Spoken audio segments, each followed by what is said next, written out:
وعليهم نبأ ابني آدم بالحق إذ قربا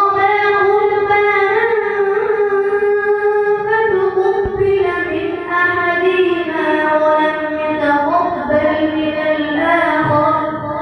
قال لأقتلنك قال إنما يتقبل الله من المتقين لئن بسطت إلي يدك لتقتلني ما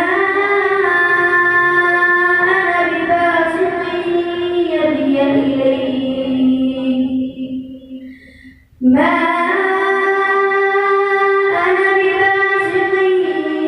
يدي إليك لتقتلك إني أخاف الله رب العالمين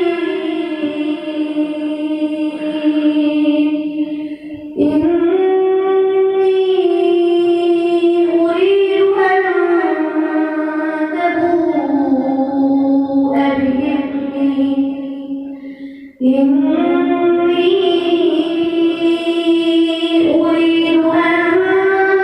تبوء بإثمي وإثمي